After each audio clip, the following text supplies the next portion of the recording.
नमस्कार। हम पढ़ रहे थे काव्यशास्त्र काव्यशास्त्र के अंतर्गत रस।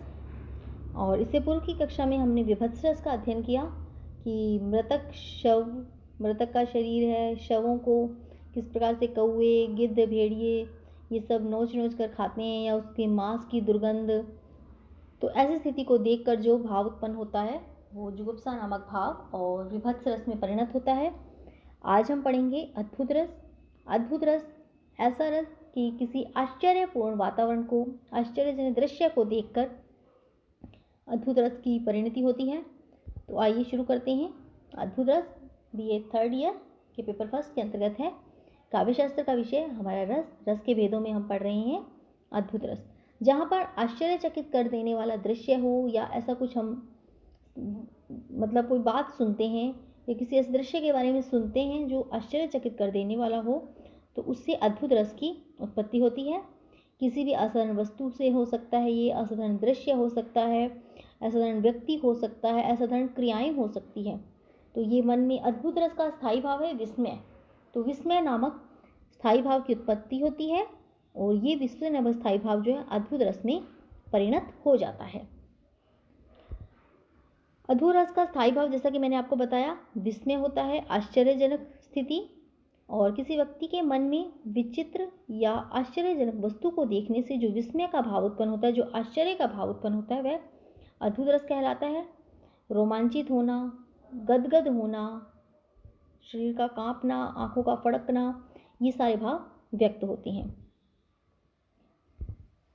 अद्भुत रस का उदाहरण है, अखिल भुवनचर अचर सब हरिमुख में लखी मातु, चकित भई गदगद वचन विकसित द्रग पुलकातु। देख यशोदा शिशु के मुख में सकल विश्व की माया, क्षण भर को वह बनी अचेतन, हिल न सकी कोमल काया।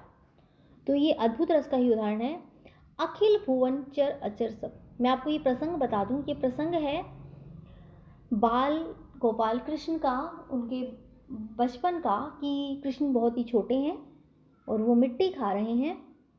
उन्हें मिट्टी खाते हुए उनकी माता देख लेती हैं और वो उन्हें रोकती हैं, मना करती हैं कि ऐसा नहीं करना। वो कहते हैं कि मैंने तो मिट्टी माता खाई ही नहीं। तब उसकी माता उन्हें कहती है कि तुम झूठ बोल रहे हो, अपना मुख खोल कर दिखाओ। तो वो हट करते हैं कि नहीं माता, मैंने मिट्टी नहीं खाई। पर उनकी यशोदा मैया जो है वो कहती है कि तुम अपना मुख खोलो। पर जैसे ही कृष्ण जो है, बाल गोपाल कृष्ण, अपना मुख खोलते हैं तो क्या नजर आता है माता यशोदा को। और उस दृश्य को देखकर यशोदा मैया किस प्रकार से आश्चर्यचकित रह जाती हैं, किस प्रकार से विस्मय में भर जाती हैं, उसे यहाँ पर इस प्रसंग में व्यक्त किया गया, इस पद में व्यक्त किया गया है। अखिल भुवनचर अचर जब हरिमुख में लखी मातु। तो जैसे ही कृष्ण ने अपना मुंह खोला, माता क्या देखती है कि अखिल भुवन, सारा संसार, चर भी और अचर भी, जड़ अचेतन सब चीजें, हरिमुख में लखी मातु। और उन कृष्ण, बाल गोपाल कृष्ण के मुख में पूरा ब्रह्मांड नजर आया उन्हें। और चकित भई गदगद वचन, उसे देखकर वो आश्चर्यचकित हो गई, गदगद हो गई और उनके मुख से वचन ही नहीं निकले। ऐसी स्थिति हो गई कि बिल्कुल जड़ हो चुकी, उनके मुख से वचन ही ना निकले। विकसित द्रग पुलकातु, उनके नेत्र उस आश्चर्यपूर्ण दृश्य को देखकर विकसित हो गए, उनकी आंखें बड़ी बड़ी हो गई, तो आश्चर्य के साथ वो उसे देखने लगी। देख यशोदा शिशु के मुख में, यशोदा ने जब अपने बालक के मुख में सकल विश्व की माया, सारा ब्रह्मांड देखा, क्षण भर को वह बनी अचेतन, पूरी तरह से अचेत हो गई, उन्हें होश ही न रहा कि ये क्या है, ये क्या हुआ। हिल न सकी कोमल काया, बिल्कुल वो जड़ हो गई, एक स्थिर बिल्कुल हो चुकी, कि वो आश्चर्य के कारण उनमें ये जो स्थिति आई। तो यहाँ पर ये अद्भुत रस का बहुत ही अच्छा, बहुत ही सुंदर उदाहरण प्रस्तुत किया गया है कि किस प्रकार से बाल गोपाल कृष्ण के मुख में माता यशोदा जब समस्त ब्रह्मांड को देखती है तो किस प्रकार से वो बिल्कुल अमूक हो जाती हैं, दृढ़ हो जाती हैं, बिल्कुल जड़ हो जाती हैं। नेत्र किस प्रकार से आश्चर्य से उनके बड़े बड़े हो जाते हैं और उनकी जो स्थिति है, किस प्रकार से उन्हें आश्चर्य का और विस्मय का अनुभव होता है, वो इस पद में व्यक्त किया गया है।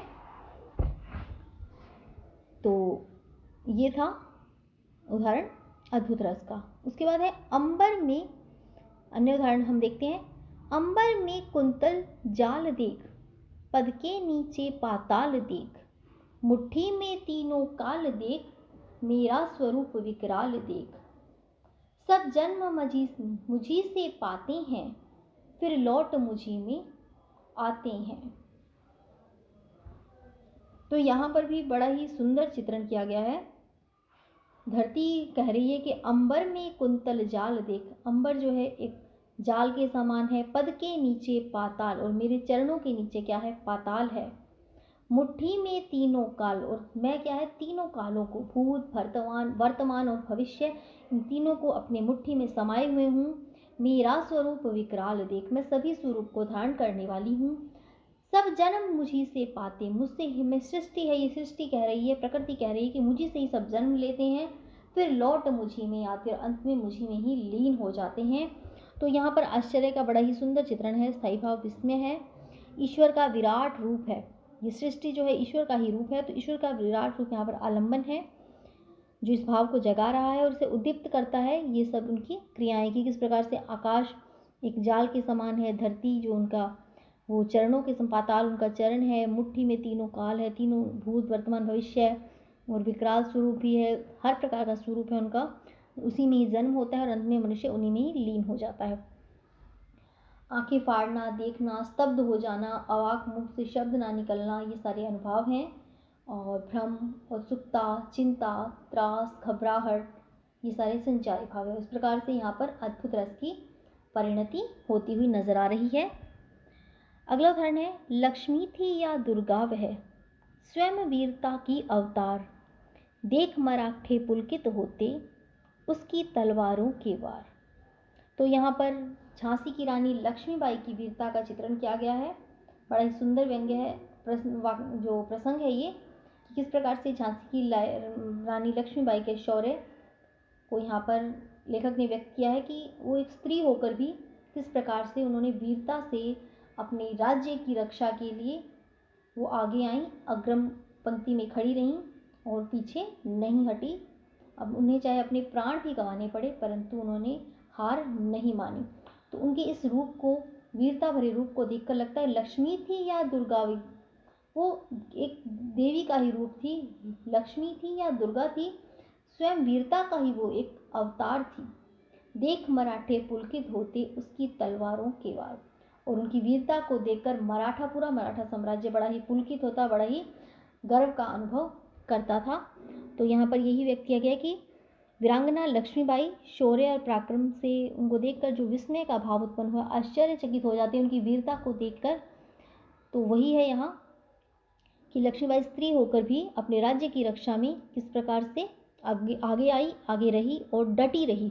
युद्ध भूमि में उन्होंने अपने प्राण गंवाए, परंतु अपने शस्त्रों को नहीं छोड़ा, उन्होंने कदम पीछे नहीं हटाए।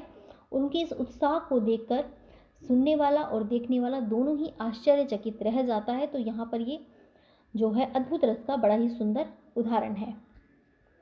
आगे देखते हैं, पद पाताल शीस अजय धाम, अपर लोक अंग अंग विश्रामत, भ्रकुटि विलास भयंकर काला, नयन दिवाकर कच धनमाला।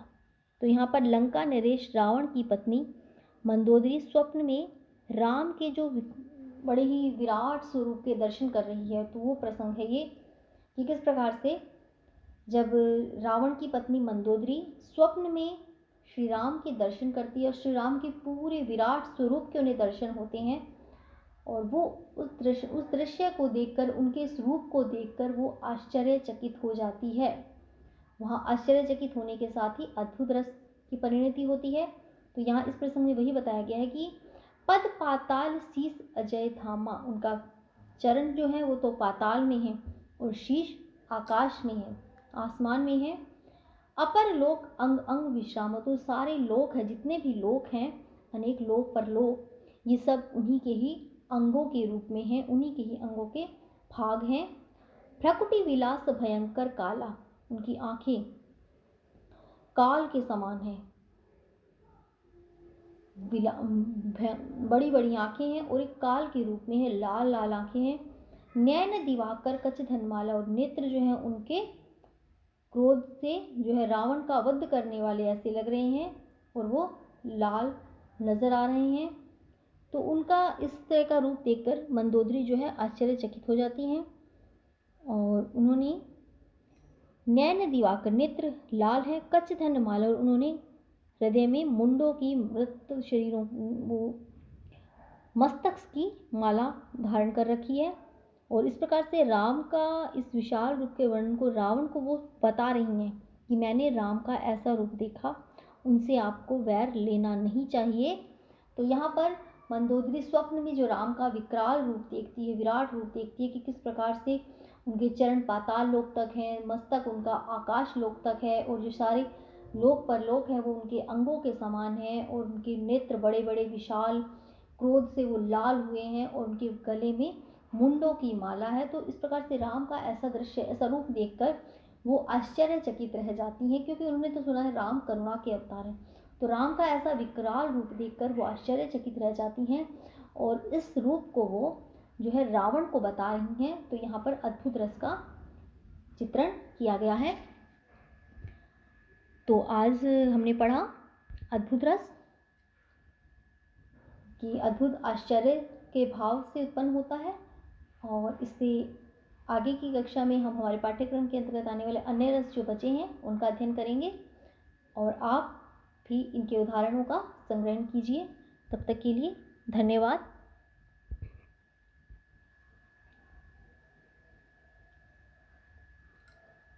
आगे की कक्षा में हम हमारे पाठ्यक्रम के अंतर्गत आने वाले अन्य छंदों का अध्ययन करेंगे।